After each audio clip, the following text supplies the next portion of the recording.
ଆଜ୍ଞା ପରିଚୟ ଦେବେ ଆଉ ଡ୍ରେସ୍ ବାବଦରେ କ'ଣ ଘୋଟାଲା ହେଇଛି ସଫିସିଏଣ୍ଟ ତଥ୍ୟ ସହିତ ପ୍ରମାଣ ସହିତ ଦେବେ।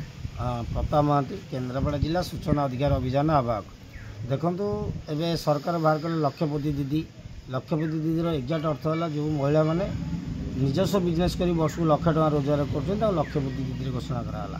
ସ୍ପେଶାଲି ଯେଉଁ ସ୍କୁଲ ମାନଙ୍କରେ ରହିଲା ସ୍କୁଲ ଡ୍ରେସ୍ ଦେବା ଲାଗି ମହାକାଳପଡ଼ା ମାର୍ଶାଇ ଉଭୟ ବ୍ଲକରେ ଦେଖିଲେ ନିର୍ଦ୍ଦିଷ୍ଟ ଗୋଟିଏ ସଂସ୍ଥା ଚାନ୍ଦ ଟେକ୍ସଟାଇଲ ନାଁରେ ଗୋଟେ ସଂସ୍ଥାକୁ ଦୁଇଟା ବ୍ଲକର ପ୍ରାୟ 90 ଭାଗରୁ ଅଧିକା ସ୍କୁଲକୁ ଦିଆଯାଇଛି ଡ୍ରେସ୍ ଯୋଗାଣ ନିମନ୍ତେ, ଯେଉଁଟାକି ଗୋଟେ ଏସ୍ଏସ୍ଜି ମଧ୍ୟ ନୁହଁ।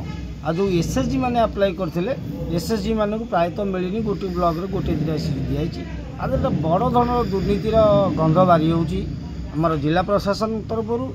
ସଲାସୂତ୍ରରେ ହେଉ, ପ୍ରିୟାପ୍ରୀତି ପୋଷଣ କୌଣସି ମାଧ୍ୟମରେ ହେଉ, ଏମାନେ ଗୋଟେ ନିର୍ଦ୍ଦିଷ୍ଟ ଏକ ସଂସ୍ଥାକୁ ସବୁ ବ୍ଲକର ଦେଇଛନ୍ତି ଦାୟିତ୍ୱ। ଆଜ୍ଞା କ'ଣ କହିବେ, ମୋହନ ସରକାରରେ ଜିରୋ ଟଏଲେଟ୍ ନାଇଁ, ଜିରୋ ଟଏଲେଟ୍ ପାର୍ଟଟା ହେଉଛି ଅଲଗା କଥା, କିନ୍ତୁ ମୋହନ ସରକାର ଯେଉଁ ମହିଳା ମାଆମାନଙ୍କ ବିକାଶର ସ୍ୱପ୍ନ ଦେଖୁଛନ୍ତି, ଯାହା ପାଇଁ ଲକ୍ଷପତି ଦିଦି ଯୋଜନା ଆରମ୍ଭ କରିଛନ୍ତି, ଯାହା ପାଇଁ 5,000 ଦେଉଛନ୍ତି, ସୁଭଦ୍ରା ଯୋଜନାରେ ଲୋକ କହୁଛନ୍ତି ଛେଳି କିଣିକି ଲୋକ ସ୍ୱାବଲମ୍ବୀ ହେଉଛନ୍ତି ମହିଳାମାନେ।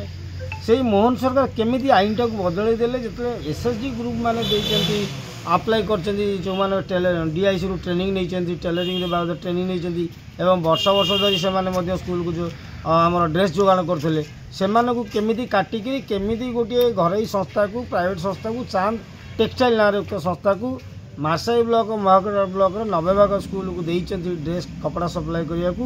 ଗୋଟେ ବଡ଼ ଧରଣର ପିସି କାରବାର ହେଇଛି। ଆପଣଙ୍କର ବିଓ ହେଉ, ଡିଓ ହେଉ, ଆପଣଙ୍କର ଜିଲ୍ଲାପାଳ ହେଉ, ମିଳିମିଶି ଗୋଟେ ବଡ଼ ଧରଣର ଗୋଟେ ପିସି ଇଏ ବାବଦରେ ଯାହା ସୂଚନା ମିଳୁଛି ବିଧାୟକ ଆଉ ତାଙ୍କ ଦାଦା ପିସି ନେଇଛନ୍ତି କି? ଦେଖନ୍ତୁ, ବିଧାୟକ ଦାଦାଙ୍କର ଆଦେହରେ କ'ଣ ସମ୍ପୃକ୍ତ ଅଛି ନାହିଁ ମୁଁ ଜାଣିନି, ତାଙ୍କର ଆଦେହରେ ସମ୍ପୃକ୍ତ ମଧ୍ୟ କିଛି ରୋଲ୍ ମଧ୍ୟ ନଥିବ। କାରଣ ଇଏ ଜିନିଷଟା ଡାଇରେକ୍ଟଲି ସିଲେକ୍ଟ କରିବେ, ବିଓ କରିବ, ଡିଓ କରିବେ ଏବଂ ଯେଉଁମାନେ ଡିଆଇ ଷ୍ଟୋରରୁ ଆଣିବେ ଲିଷ୍ଟ ଆଣିବେ କେଉଁ ଗୋଷ୍ଠୀ ମାନେ କପଡ଼ା ତିଆରି କରି ସିଲେଇ ଯେଉଁ କପଡ଼ା ସିଲେଇ କରିବା ଲାଗି ଟ୍ରେନିଂ ନେଇଛନ୍ତି, ସେମାନେ ମଧ୍ୟ ସରକାର ଲୋନ୍ ଦେଇଛନ୍ତି, ମେସିନ୍ ମଧ୍ୟ ଦେଇଛନ୍ତି। ସେଇ ଗ୍ରୁପ୍ ମାନଙ୍କୁ ଏନଗେଜ୍ କରାଯାଇକରି ଆଙ୍କୁ ନେଇକି ଦେବା କଥା, ତାହେଲେ ମହିଳା ସ୍ୱାବଲମ୍ବୀ ହୋଇପାରିବେ ଏବଂ ସ୍କୁଲ ମଧ୍ୟ ଉତ୍ତମ କ୍ୱାଲିଟିର ଡ୍ରେସ୍ ମିଳିବ। ଯାହା ସୂଚନା ମିଳୁଛି ଦାଦା ପୁତୁରାଙ୍କ ବିନା